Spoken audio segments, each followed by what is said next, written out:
네, 오늘 하나님 말씀은 출애굽기 21장 1절로 6절 말씀이 되겠습니다.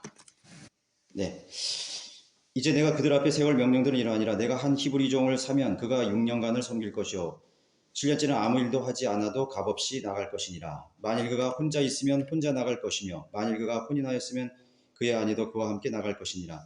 만일 그의 주인이 그에게 아내를 주어 그녀가 그에게 아들들이나 딸을 낳았으면 그 아내와 그녀의 자식들은 그녀의 주인이 것이니 그는 혼자 나갈 것이니라. 만일 종이 분명히 말하기를 내가 내 주인과 내 아내와 내 자식들을 사랑하여 자유로이 나가지 않겠노라 하면 그때 그의 주인은 그를 재판관들에게 데리고 갈 것이며 그는 또한 그를 문이나 문설주로 데리고 가서 그의 주인이 송곳으로 그의 귀를 뚫으리니 그가 영원히 그 주인을 섬기리라. 종의 모본을 보이신 그리스도란 제목으로 말씀을 드리겠습니다. 유대인의 왕으로 오실 예수 그리스도를 보여주는 마태복음은 왕국 복음이 제시되어 있습니다.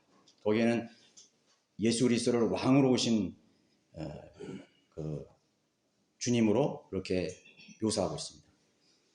그 다음 복음서인 마가복음은 예수 그리스도를 종으로 제시하는 복음서입니다.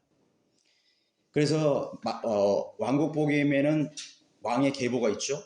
그러나 종이신 예수 그리스도를 묘사하는 마가복음에는 계보가 기록되어 있지 않습니다. 종은 계보가 없죠. 다루지 않죠. 주님은 사람들의 종이 아니라 하나님 아버지를 섬기러 오셨던 온전한 종의 본을 보여주신 것입니다. 구약 성경의 모든 계시들은 예수 그리스도에 관한 계시고 또 모형이라 했습니다. 나에 관하여 말한 것이라고 기록된 것이라고 예수님 말씀하셨습니다. 본문은 모세가 받은 종과 주인의 관계에 대해서 기록하는 동시에 예수 그리스도께서 자신의 종으로서의 계시를 얼마나 온전하게 성취시켰는가를 보여주는 그런 계명인 것입니다. 그리고 주님의 종으로 선택한 이스라엘 자손들, 그 선택된 종으로서의 민족에 대한 것이고 이 은혜의 시대, 2000년 교회 시대의 역사기간 은혜를 입은 자로서 또 스스로 자원하는 마음으로 그리스도의 종으로 살아야 할 성도들의 자세를 교훈해 주고 있는 귀중한 그런 말씀이 됩니다. 이 속에서 매우 귀중한 영적인 교훈을 우리가 찾아낼 수가 있는 것이죠. 이 말씀 자체에 그리스도의 모형이 있고 하나님을 온전히 섬기는 그 종의 본이 거기에 있는 것입니다. 첫 번째로 하나님께서는 유대인들을 민족적인 종으로 부르셨죠. 이스라엘은 민족적으로 하나님의 아들인 동시에 주 하나님을 섬기도록 선택된 그런 종입니다. 내가 한 히브리인 종을 사면, 여기도 이 본문에서도 히브리인 종을 묘사했죠. 유대인들을 히브리인이라고도 부릅니다. 주이시, 히브리인입니다. 또 야곱이라고도 부르죠. 야곱의 12아들, 12지파. 히브리인 종을 불렀다고 했습니다. 시편 135편 4절에 이는 주께서 야곱을 자신의 것으로 택하셨고 이스라엘을 자신의 독특한 보물로 택하셨습니다. 그래서 이스라엘 12지파는 인류의 역사가 끝나는 날까지 자신들을 구원해 주신 하나님만을 섬기는 민족적인 책무가 주어졌던 것입니다. 하나님을 섬기는 그런 독특한 백성으로 그들을 불러주신 것입니다. 종은 누구입니까? 온전히 주인의 명령과 규례와 법을 따라서 섬겨야 할 그런 신분이죠. 여러분들 이 지상의 역사를 보면은 종의 역사입니다. 노예의 역사. 이 노예의 역사는 유구한 역사를 가지고 있어요. 아주 오래전에 고대로부터 한 부족이 다른 부족을 정복하게 되면 그 진 부족의 구성원은 이긴 부족의 종이 다 되는 것입니다. 노예가 되는 것입니다. 노예제도는 수메르, 메소포타미아 문명에도 등장하고 있습니다. 사실 이 출애굽기도 1500년, BC 1500년이죠. 로마 제국에 있어도 노예제도가 있었습니다. 그건 누구나 다르죠. 그래서 로마시 안에만 약 400만 명의 노예가 있었다고 합니다. 어마어마한 숫자죠. 400만 명의 노예가 있었어요. 그 400만 명이라는 노예는 로마 제국이 다른 영토를, 민족을 정복해서 포로로 잡아와서 노예로 삼는 것입니다. 아프리카나 스칸디나바 반도라든가 또 동방이라든가 여러 갈라디아 지역의 많은 노예들을 데려와서 종으로 삼은 것입니다. 그러한 역사가 계속 이어지고 있습니다. 또 식민지 개척의 대항해의 시대가 들어지면서 이 노예 제도는 조직적으로 거대한 사업으로 확대되어 갔습니다. 첫 번째로 포르투갈과 스페인을 위시한 유럽의 국가들이 아프리카 흑인들을 노예로 거래하기 시작했던 것이. 네덜란드, 벨기에, 영국, 프랑스, 유럽의 나라들이 아프리카의 그 거대한 대륙에 가서 사람을 포로로 잡아서 노예 거래를 시작했던 것입니다. 그러는 그 아프리카 흑인들을 유럽뿐만 아니라 대서양 건너편인 자신이 식민지로 개척한 북아메리카나 남아메리카 지역에서 그들을 부리기 위해서 대서양 건너편으로 데리고 가야 됐습니다. 그 대서양을 건너는 동안에 수많은 노예들이 죽음을 당했습니다. 역사의 기록이라면 아프리카 땅에서 대륙에서 북미라든가 남미로 이주한 흑인 노예가 1,500만 명에서 2,000만 명이나 됩니다. 어마어마한 숫자죠. 그런데 그 대서양을 건너는 동안에요, 노예들이 150만 명에서 200만 명이 그 대서양 바다에서 죽어갔어요. 여러분, 노예선을 한번 이렇게 지금 그 남아있는 기록을 보면요, 끔찍해요. 끔찍하다. 그 범선에 칸칸이 그 높이가 80cm에서 150cm입니다. 사람이 일어설 수 없어요. 거기에 빽빽하게 노예들을 누워서 대서양을 건너는 겁니다. 몇 달을 건너는 것입니다. 질병, 아사, 굶주림, 가혹한 체결, 수많은 노예들이 거기 죽어갔어요. 거기서 살아남은 흑인들이 지금 그들의 후예입니다. 또 대서양에서 아메리카 땅에서 얼마나 많은 착취를 당했습니까? 비극이죠. 역사의 비극입니다. 자, 우리나라 조선시대도, 우리나라의 역사도 보면 노비의 역사예요. 종의 역사였어요. 구한말까지 우리나라는 일제가 우리나라에 들어오기 전에 40%가 우리 국민의 국민의 40%가 노비였어요. 그러니까 거의 반이 노예라는 거예요. 지금 뭐 자기네 가문이 뭐 양반 가문이 하지만 사실은 반이 종의 자손들이에요, 우리가. 여러분들의 조상들이 반이 노비라니까. 나중에 뭐 자기가 뭐 그걸 사서 뭐 양반이었다 그렇게 하지만 거의 절반이 우리는 종의 신분이었다는 걸. 왜 지상의 역사 속에 노예와 종이 허락되었는가 하죠. 세상이 그렇게 물어요. 왜 하나님은 종의 역사를 노예의 역사를 허락했는가 하죠. 자, 베드로후서 2장 19절에 말씀하죠. 성경은 그들에게 자유를 약속하나 자기들 자신도 타락의 종들이니 누구든지 정복을 당하면 그는 정복한 자의 종이 되는 것이야. 이 세상에, 타락한 이 세상, 사탄의 권세가 관장하는, 하나님의 진영과 마귀의 진영이 영적 전쟁을 벌이는 그 와중 속에서 정복한 자와 정복을 당한 자가 필연적으로 있을 수밖에 없는 거예요. 그걸 보여주는 거예요. 그게 나타나는 것입니다. 그래서 이 지상은 주인과 종의 역사가 끊이지 않았던 것입니다. 그것은 우리가 영적인 진리를 잘 보여주고 있죠. 자, 지상의 그런 종인과 주인의 관계, 노예의 관계는 언제까지 이어지는 거예요?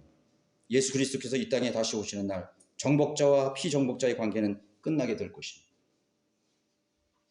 그 비극적인 노예 제도들과 종의 관계는 끝나게 될 것입니다. 히브리 민족이 하나님의 종의 자리를 거부했을 때 그들은 자유인이 되었을까요? 너희는 내가 선택한 나의 종이다, 이거. 나의 종이다, 이거. 그걸 거부했어요. 우리가 왜 하나님의 종이 됩니까? 저 민족들 보십시오. 자유로운 민족 아닙니까? 하나님의 종의 자리를 거부했을 때 그들은 하나님을 섬기기를 거부한 그 직후부터 그 민족은 이방의 강대국들의 손에 사로잡혀 아시리아와 바벨론 같은 그런 대제국의 노예로 끌려가게 됐던 것이. 이스라엘이 자유인으로 지낸 기간이 얼마나 된다고 생각합니까? 이스라엘 민족이 자유스러운 민족으로 살았던 기간이 얼마나 된다고 생각하십니까? 1948년 독립하기까지 그들은 자신의 위치, 곧 하나님을 섬기는 자리를 거부한 대가를 톡톡히 치러야 됐습니다. 그들은 마귀의 종으로 살았고 타민족의 그러한 이방 국가들의 종으로 살았던 것이, 멸시와 천대를 받았던 것이. 7년째는 아무 일도 하지 않아도 값없이 나갈 것이니라. 유대인들의 자유는 그들의 메시아를 받아들이게 되는 마지막 천년 기간이 될 것입니다. 그때 그들은 자유하게 되는 것이죠. 두 번째, 종의 신분은 자신의 권리를 주장할 수 없다는 사실을 오늘 여기서 보여주고 있습니다. 만일 그의 주인이 그에게 아내를 주어 그녀가 그에게 아들이나 딸들을 낳아주면, 3절이 있죠. 만일 그가 혼자 왔으면 혼자 나갈 것이며 만일 그가 혼인하 있으면 그의 아내도 그와 함께 나갈 것이니라. 그런데 이제 혼자 왔을 때는 혼자 6년을 채우고 7년째는 자유몸이 되었어요. 그런데 만일 그의 주인이 혼자 온 그 종에게 아내를 주어서 가족이 생겼단 말이에요. 아들이나 딸이 생겼단 말이에요. 그리고 6년이 다 찼는데 다 데리고 나갈 수 있는 거예요? 아니. 그 아내와 그녀의 자식들은 그녀의 주인이 것이니 그는 혼자 나갈 것이니라. 왜? 주인이 주었기 때문에, 주인이 허락한 것이기 때문에, 주인이 허락한 아내를 통해서 그 아내도 주인일 것이요 그 자녀도 주인일 것이죠. 너무 비인간적이고 냉정하게 우리가 생각되어 줄 수 있죠. 너무 매정하다 이거요. 어떻게 가족을 생이별시키냐. 외부에서 아내를 얻으면 그의 아내와 함께 나갈 수 있지만 주인이 아내를 얻어주면 자녀가 생겼다면 6년이 지난 시점에서 최소 6살짜리 이하의 자녀들을 놔두고 나가야 되는 거예요. 그렇죠. 최소 6살 이후의 아이들은 다 놔두고 가야 되는 거야. 아내들도. 이것이요, 주인과 종의 관계를 보여주는 것입니다. 미국의 노예 제도에서 실제로요, 부모와 자녀들이 생이별하는 일이 다반사였다고 합니다. 다반사였어요. 그래가지고 그 자녀들이 이제 13살 정도 되면 이제 노예로 이제 부리기 시작한답니다. 아이들을. 12살에서 13살을 부리기 시작해요. 그러면 그 노예 아이들이 여자든 남자든 건장하면은 또 노예 시장에 갖다 팔아야 되잖아요. 필요 없으면. 그러면 그 생이별이 되는 거예요. 그러니까 그 얼마나 수많은 울부짖음이 있었겠습니까? 냉정하죠? 정말 냉정해요. 너는 내 것이다 이거예요. 인권이 전혀 없습니다. 종은 인권이 없어요. 노예들은 인권을 주장할 수 없습니다. 그럼 모세의 율법, 즉 하나님의 법에도 종의 인권은 없었는가 이거예요. 21장 20절에 보시면은요, 어떤 사람이 자기 종이나 여종을 매로 쳐서 그가 그의 수하에서 죽으면 그는 반드시 형벌을 받으리라. 미국이나 캐나다나 또는 타 유럽의 국가들이 성경을 알았다면 노예에게 인권을 허락했을 거예요. 노예의 권리를 어느 정도 허락했을 것입니다. 최소한의 인권을 허락했을 것입니다. 여기 하나님께서는 종의 인권을 하나님께서는 보호했죠. 그들의 생명을 보호했죠. 분명히 어떤 사람이 자기 종이나 여군을 매로 쳐서 그가 수에서 죽으면 그는 반드시 형벌을 받으리라. 미국에는 이런 제도가 없어요.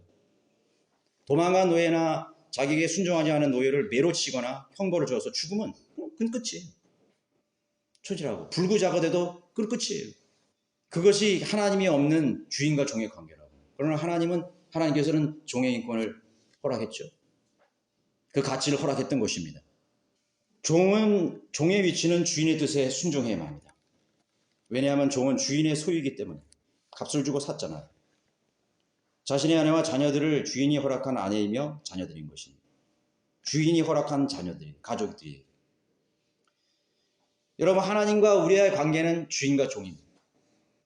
종종 하나님께서는 사랑하는 가족들을 데려가십니다. 왜 데려가십니까, 하나님? 사람들은 그렇게 묻죠. 아니야. 네 자식들은 내 거기 때문에 내가 데려가는 거야.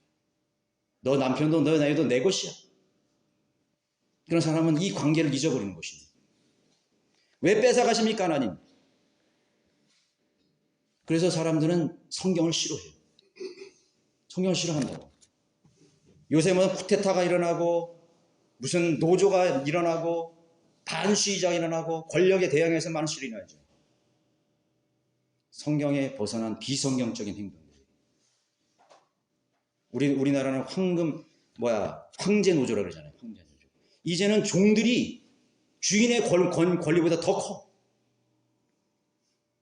파업하고 말이죠. 그래서 이제 주인이 종들의 눈치를 봐야 돼요.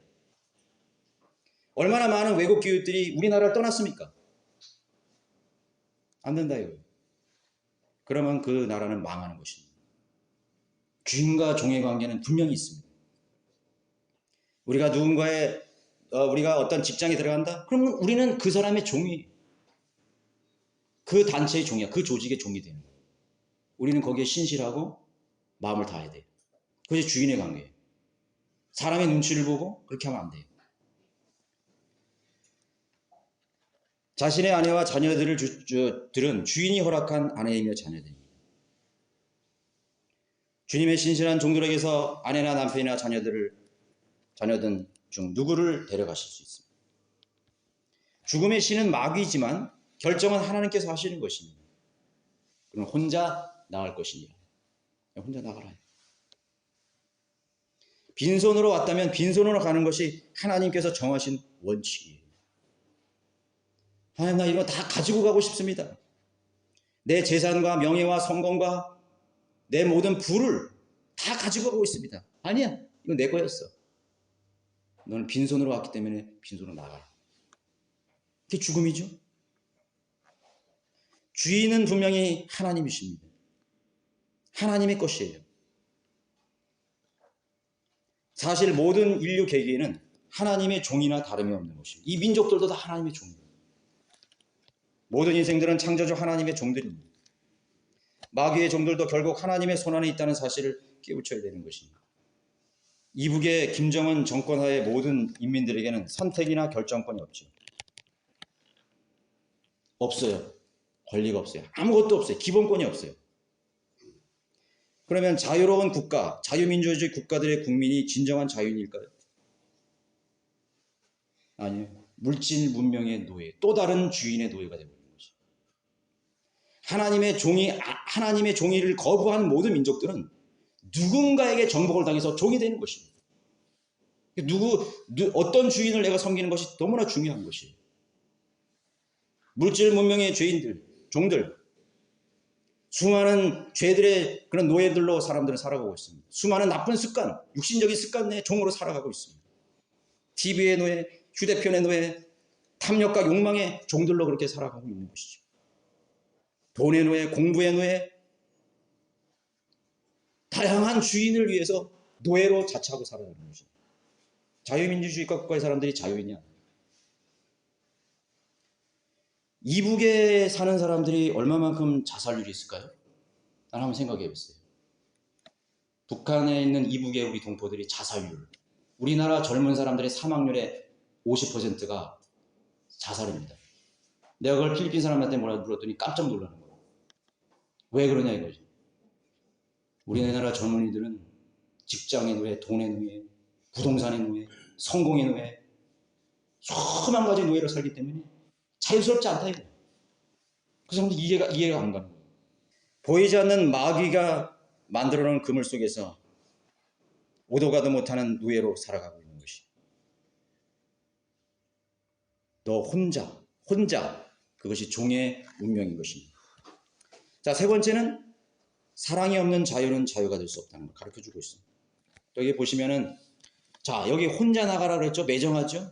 그런데 5절 보세요. 만일 종이 분명히 말하기를 내가 내 주인과 내 아내와 내 자식을 사랑하여 자유로이 나가지 않겠노라 하면 내가 너무 사랑하는 것이에요.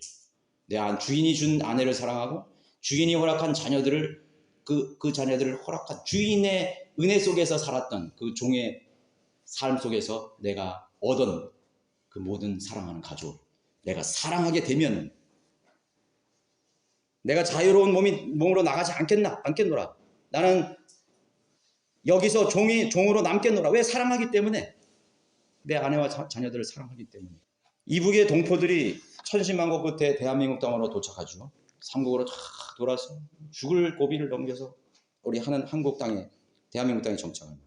근데 그 탈북민들이 제일 먼저 우리나라에 도착해서 계획하는 일이 뭔지 아세요? 아직 이북에 남아있는 혈육을 탈출시킬 계획을 가진답니다. 내가 여기서 자유를 누리다 하면서 막 돈 벌고 흥청망청 사는 게 아니에요. 자기 혼자나 자기 누군가가 탈출했다면 거기 여전히 남아있는 내 아버지, 어머니, 내 형제들, 어떤 사람들은 내 자식들도 있어요.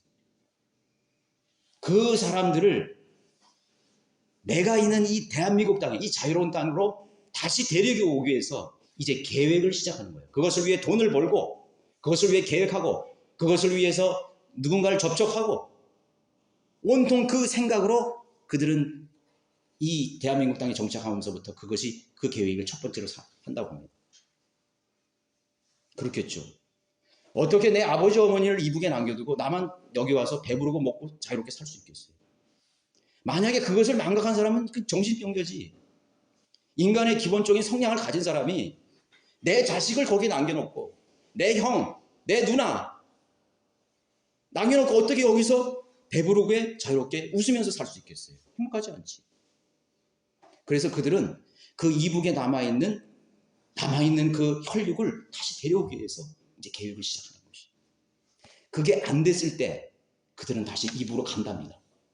여러분 그런 사례들이 있죠. 왜? TV에 막 출연했다가 저 뭐 이 여자 무슨 그렇게 출연했다가 이북에 가서 또 막 나만 막 이렇게 막 또 비판하면서 하는 거. 여러분 그거 손가락질 하면 안 돼요. 절대로 손가락질 하면 안 돼요. 그 아가씨는 거기에 있는 부모와 형제들 때문에 거기에 간 거예요. 갔다고.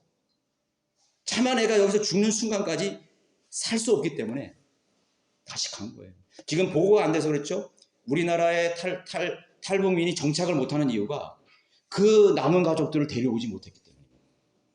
정신적으로 그들은 그 멘탈을 견딜 수가 없어요. 견딜 수 있겠어요?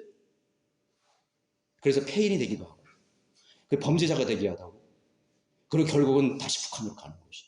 죽을 운명을 그런 각오를 가지고.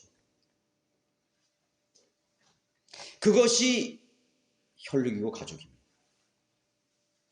내가 지긋지긋한 6년의 도회살이 종회살이를 영원히 하고 싶은 그런 결정을 내린다는 것은 그 사랑 때문에 그러는 것입니다. 사랑이 없는 자유는 자유가 아니에요. 사랑이 없는 행복은 행복이 아니에요. 사랑이 빠진 그런 어떤 관계는 관계가 아닙니다. 사랑이 빠진 친구 관계, 우정이라고 그러죠. 전우에 거기 사랑이 있잖아요. 전우에도 사랑이에요. 우정, 사랑이에요. 그렇죠? 동료에 전부 사랑이 있습니다. 사랑이 없는 만남? 사랑이 없는 관계는 아무 의미가 없어요. 이북을 탈출해서 천신만고 곁에 미국에서 한 달에 5,000불, 6,000불 버는 어떤 노동자에게 다가왔어요. 참 좋으시겠습니다. 이렇게 미국 땅에 와서. 미국 신문도 없고. 그가 그 기자에게 말했습니다. 아무런 의미가 없습니다. 왜요? 이북 땅에 내 아내와 내 자식이 남아있습니다. 의미가 없죠? 의미가 없습니다. 차라리 그곳에서 내가 죽을 때까지 배고프고 가난하고 착취받지만 내 사랑하는 자식과 아내와 함께 사는 편이 더 나았을 것입니다. 부모, 형제, 자식이 여전히 그것에 고통을 겪는 사실을 잊고 자유롭게 살 수 있겠습니까? 결코 그럴 수 없습니다. 사랑하는 아내와 가족들을 남겨놓고 자기 혼자 자유인이 된다? 야, 주인이 그랬습니다. 너 나가도 돼. 이제 넌 자유야. 어떻게 발걸음이 떨어질 수 있겠어요? 혼자 나가. 그들은 자유보다 사랑을 선택할 것입니다. 자유라는 개념은 사실은 물리적인 의미가 아니죠. 몸이 자유롭다. 내 행동의 자유가 있다. 아니죠. 혼의 자유입니다. 혼의 자유. 정신의 자유. 마음의 자유. 더 나아가서는 영의 자유를 의미하는 것입니다. 그것이 진정한 자유예요. 주님께서 말씀하셨죠. 너희가 진리를 알게 되리니 진리가 너희를 자유롭게 해주리라. 대학교에 가보면 그렇게 써 있더라고요. 진리가 너희를 자유롭게 하리라. 대학교에 무슨 진리가 있어요? 무슨 진리가 있어요? 없다고. 그럼 대학 그 속에는 썩은 우골탑이라고. 상아탑이 아니라 우골탑이에요. 진정한 자유가 없어요. 진리를 알고 그 진리가 너희를 영으로 너에게 영에게 자유를 주고 혼의 자유를 주고 그리고 결국 행동의 자유를 주게 되는 것입니다. 현대인들의 착각은 무엇입니까? 사랑에 대한 오해입니다. 내가 육신적인 사랑을 하면 나는 행복할 거야. 육체적인 사랑을 하면 행복합니다. 수많은 사람들이 그 육신적인 에로스의 사랑을 찾아다닙니다. 우리 필리핀에 가봤죠? 한국 사람들 50대 60대들이 와가지고 식당 옆에 보니까 맨 젊은 여자들 데리고 와가지고 밥 먹고 술 먹고 불쌍하죠? 왜? 대한민국에서는 자기가 다 늙어가지고 쳐다보는 사람도 없어. 그러니까 그런 데 가서 돈 쓰면서 돈으로 그 육체적인 에로스의 사랑을 살려고 하는 것입니다. 그게 그 자유인지 알아요. 그게 사랑인지 알아요. 그러나 인간은 삼위일체로 존재지음을 받았기 때문에 정신적 사랑이 필요한 것입니다. 감정과 지성에 대한 사랑이 필요합니다. 그게 필로의 사랑이에요. 그게 형제 사랑이죠. 혼의 사랑인 것입니다. 우리는 더 나아가서 영이 거듭난 사람은 더 고귀하고 풍성한 하나님의 사랑, 아가페 사랑이 필요한 것입니다. 그분의 독생자를 세상에 내어주신 하나님의 사랑하는 사람은 세상적 자유를 거부합니다. 그거는 허황된 자유입니다. 거짓 사랑입니다. 오히려 사람의 종이 되지 않고 하나님의 종이 되기를 선택하는 것이죠. 사랑 때문에 선택하는 것이죠. 자, 네 번째, 영원히 그 주인의 종이 되기를 원하는 사람이 해야 할 일이 있습니다. 이제 그는 결정합니다. 나에게 진정한 자유라는 것은 주인을 섬기는 것입니다. 그 의로운 종을 섬기는 것입니다. 여기에서 성경에서 제시하는 종은요, 종과 주인의 관계는요, 의로운 종, 하나님의 법과 하나님의 규칙과 하나님의 원리를 따르는 주인이라 됩니다. 그래서 여기 보면 종에 대한 규례만 있는 게 아니에요. 주인에 대한 교리가 엄격합니다. 종을 어떻게 해야 되고, 종이 불순종이 어떻게 해야 되고, 종을 어떻게 대해야 되고 다 나와 있습니다. 여기 구약 성경뿐만 아니라 여기 여러분들 신약 성경에 보면 주인의 관계와 종의 관계가 있어요. 나와 있습니다. 권위와 그 권위, 하나님께서 세우신 그 권위의 질서가 있습니다. 하나님의 원리와 하나님의 의에 부합되어야 돼요. 의로운 주인이 되어야 돼요. 내가 그 의로운 주인의 종이 되기를 원하는 사람, 해야 할 일이 있습니다. 사람이 누군가의 영원한 종이 되기를 원한다면 분명한 증포가 있어야 된다고 말하고 있습니다.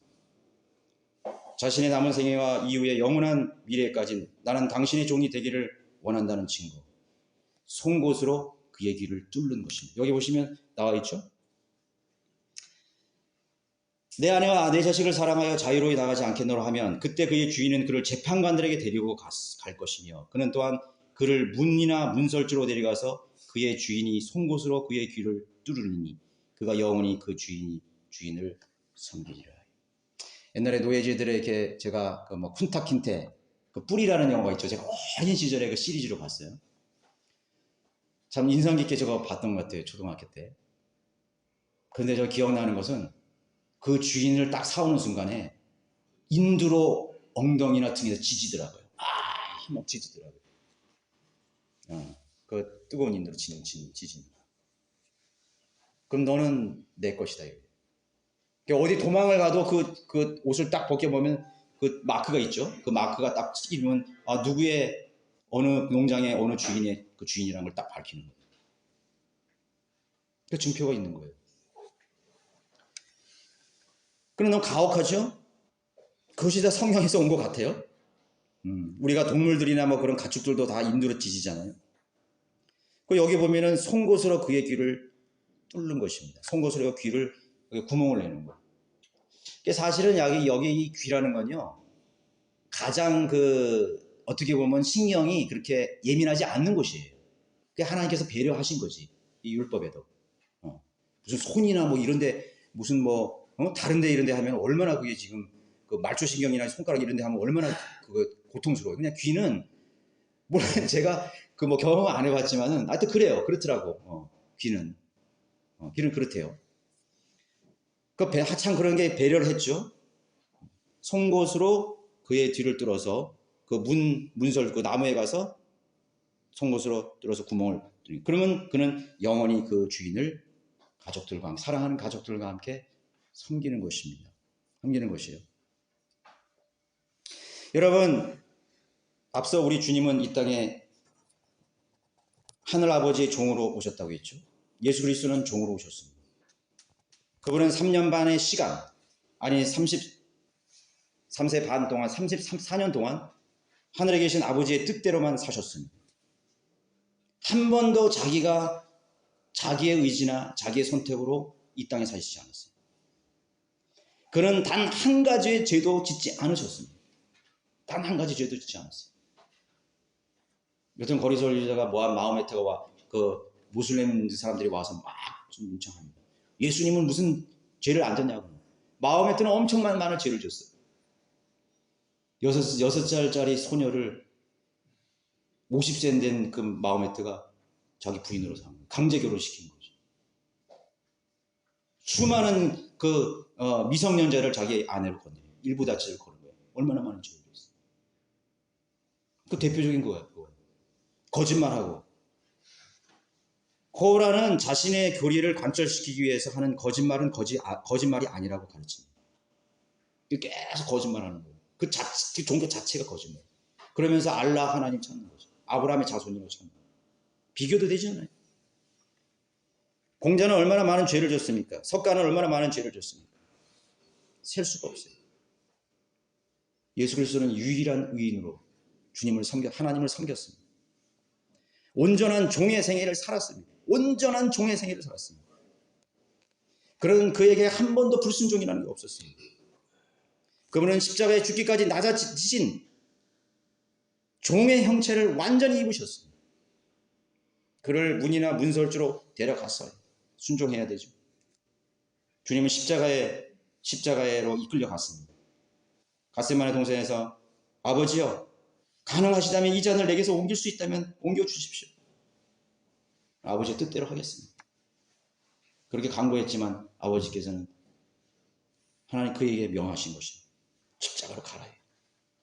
그걸 순종했습니다. 죽음의 잔을 마셨습니다. 그리고 그 주님은 저주의 나무인 십자가에서 못 박히셨습니다.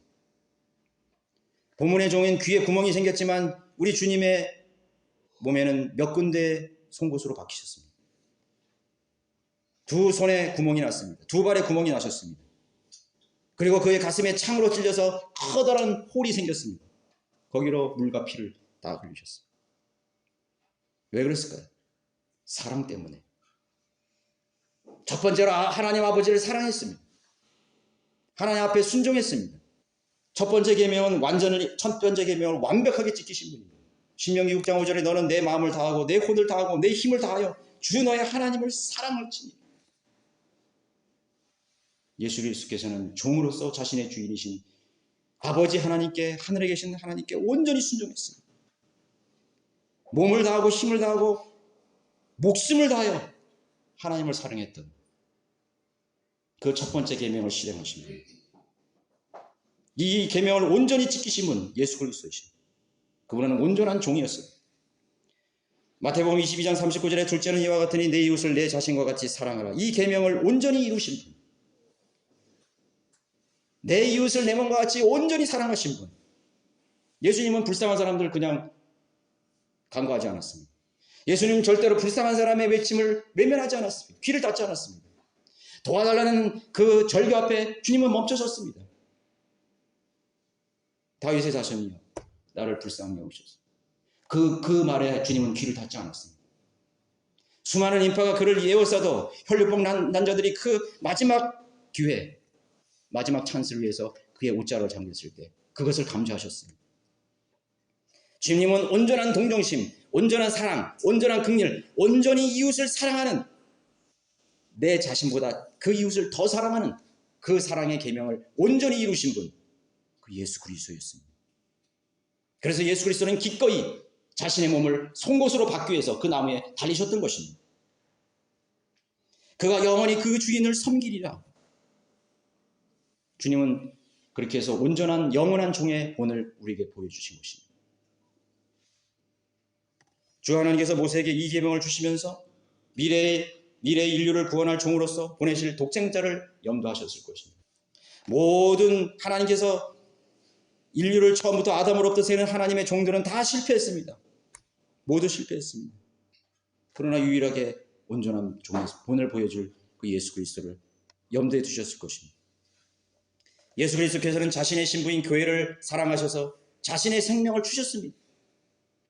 하나님께서 자신에게 허락하신 그 신부, 그 아내, 믿음으로 구원받을 모든 사람들을 사랑하시고 그 사랑 때문에 예수님께서는 스스로 자유롭게 되실 수 있지만, 그 죽음에서 자유롭게 되실 수 있지만 자신을 그 나무에, 저주의 나무에 자신을 못 박았습니다. 그 송곳으로 자신의 몸을 매다셨습니다.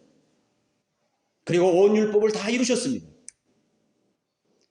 모든 사람들이 그 율법에 정죄받아야 될 모든 죄들을 다 그 값을 치르셨습니다. 내 앞에 다른 신을 두지 말라. 그분이 치르셨습니다. 내 앞에 다른 신에게 경배하지 말라. 그 값을 치르셨습니다. 너는 내 이웃의 물건을 탐내지 말라. 그 값을 치르셨습니다. 너는 살인하지 말라. 그 값을 치르셨습니다. 누구든지 마음에 정욕을 품고 여인을 바라본 자는 이미 그 여인과 더불어 간음하였느니 누구든지 내 형제를 미워하는 마다 살인하였느냐. 그 값을 십자가에서 다 치러주셨습니다. 우리 여러분들의 죄를 여러분들이 헤아릴 수 있습니까? 셀 수 없어요. 우리는 지옥에 가야 마땅하고, 우리는 저주받아야 마땅하고, 우리는 모든 십계명뿐만 아니라 모든 하나님의 법을 다 어겼습니다. 다 파괴했습니다. 다 반역했습니다. 그것이 인간입니다. 그러나 주님께서는 우리의 죄들을 그에게 다 담당하셨다고 주님께서는 말씀하고 있습니다. 여러분, 이사야 53장에 보십시오.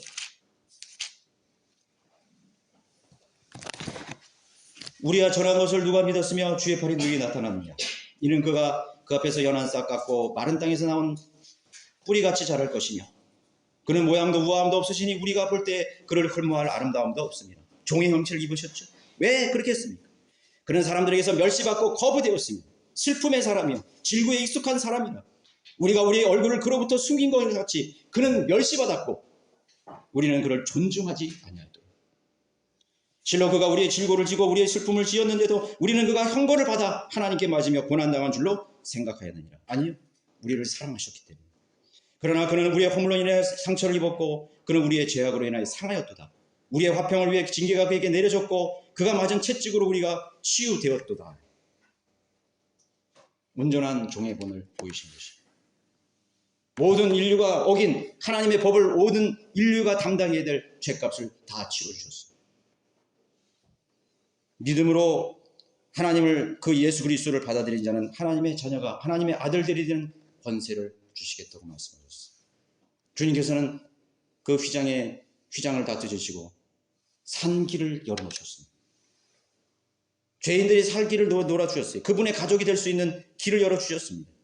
여러분, 나와 같은 죄인을 사랑하셔서 귀가 아닌, 귀와는 비교할 수 없는 자신의 심장의 피를 기꺼이 흘려주신 분이 바로 주 예수 그리스도이십니다. 그것을 알았다면, 그것을 알고도 내가 뭔가를 위해서 그분을 위해서 하지 않는다면 이상한 사람 아닙니까? 여러분 어떻게 받아들이겠습니까?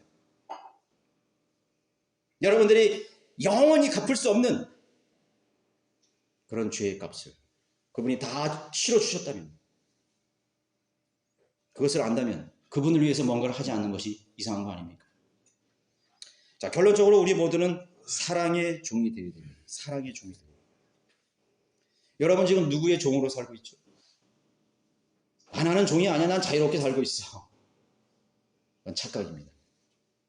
뭔가의 노예로 살아가고 있어요. 뭔가에 붙들려 살고 있습니다. 여러분들이 하나님의 종으로서 살기를 거부할 때 여러분은 이 세상에 어떤 것에 종이 되어 살 거예요. 돈이든 물질이든 쾌락이든 이기적인 욕망의 종이 되어서 여러분 살아갈 것입니다. 시간을 낭비할 것입니다. 여러분 그 사랑을 외면한 채 가장 중요한 사랑을 내가 놓쳐버린 채 살 것입니다. 그 사랑 안에 자유가 있고 그 사랑 안에 행복이 있고 그 사랑에 진정한 영원한 가치가 들어있는 것입니다. 여러분 이 세상에서 가장 행복하게 사는 사람 보십시오. 정말 행복하다고 살아가는 사람들을 보십시오. 끝이 없어요. 끝이 없습니다. 그들은 행복하지 않습니다. 그들은 그것에 분명한 종이 되어서 살기 때문에 노예로 살고 있는 것입니다. 그것에 정복을 당했어요. 진자는 이긴 자의 정복한 자의 종이 되어서 살아가는 것처럼 착고에 채워서 대서양에서 비참한 말로를 맞이한 흑인 노예들처럼 아 이것이 내 인생이었구나. 내 인생, 내 고향도 떠나오고 모든 것을 다 잃어버렸지. 여러분들이 하나님의 종으로서 행복하지 못하다면 그 주인은 우리를 사랑하셨습니다. 그리고 그 주인은 나를 위해서 생명을 주셨습니다. 어떤 노예 세상에서 어떤 흑인 노예를 샀는데 그 흑인 노예를 데려와서 집으로 합니다. 그리고 그 노예 중서를 찢습니다. 너는 이제 자유다. 내가 너에게 자유를 주기 위해서 너를 샀다. 값을 치렀다 이거. 그 흑인 노예가 말합니다. 그럴 수 없습니다. 나는 이제 당신의 노예가 되겠어. 그 사랑이 이제 사랑의 노예가 되는 것입니다. 주님이 나를 값쓰고 사셨습니다. 마귀의 노예에서 나를 사셔 엄청난 대가를 치러주셨습니다. 갈보리의 십자가에 그 하나님의 몸값에 피값에 그 대가를 치셨습니다. 내가 누구를 떠나겠습니까? 내가 누구에게 가겠습니까? 누구의 종이 되겠습니까? 여러분들이 사랑하는 여러분들의 주인은 여러분들을 배반할 것입니다. 세상에 있는 여러분의 돈이 여러분들을 배반할 것입니다. 세상의 성공이 여러분들을 비참하게 만들 것입니다. 세상의 쾌락들이 쾌락의 주인이 여러분들을 비극적인 우울한 삶으로 만들 것입니다. 그것은 소금물을 계속 들이키는 것과 마찬가지이기 때문인 것입니다. 계속 갈증이 생깁니다. 계속 더 목마릅니다. 누구의 종으로 사는 것이 더 현명한 선택이 되겠습니까? 여러분에게 얼마나 많은 결정권이 주어졌다고 생각하십니까? 아니, 우리에게는 결정권이 없어요. 이제는 선택의 여지가 없습니다. 사나 죽으나 나는 주님의 종입니다. 나는 주님의 사람입니다. 내가 어떻게 하나님의 사랑을 떠나겠습니까? 나는 행복한 종입니다. 여러분들이 선택이 없는 여러분들의 삶이 되셔야 됩니다. 사실상 그리스도인들은 선택할 일이 거의 없다고 봅니다. 왜냐하면 여러분 그리스도의 사랑에 빚을 진 자들이기 때문인 것입니다. 이제 갚아야 될 너무나 많은 빚이 있어요. 그 빚을 여러분 갚을 수 있겠어요? 그 흑인 노예가 자신에게 자유를 준 그 주인에게 그 값을 치를 수 있겠어요? 주님은 여러분의 마음과 몸을 모두 원하십니다. 그렇다면 너는 너의 몸을 산 제물로 드리라. 하나님은 여러분의 마음을 원하시지만 여러분의 몸을 동시에 원하십니다. 여러분들의 몸과 시간을 원하십니다. 너의 몸을 드리라. 네, 드리라. 주님은 여러분들을 위해서 몸과 마음과 혼과 생명을 주셨습니다. 우리는 하나님 앞에 여러분들의 마음과 몸을 모두 드리셔야 됩니다. 그 사랑 때문에 드리셔야 됩니다. 거기에는 자원하는 마음과 헌신과 하나님의 그 사랑에 대한 화답입니다. 하나님의 은혜에 대한 화답입니다. 그것을 안자마니 하나님의 종으로 자신의 생애를 기꺼이 드릴 줄 아는 그런 사랑의 종이 되실 줄 압니다.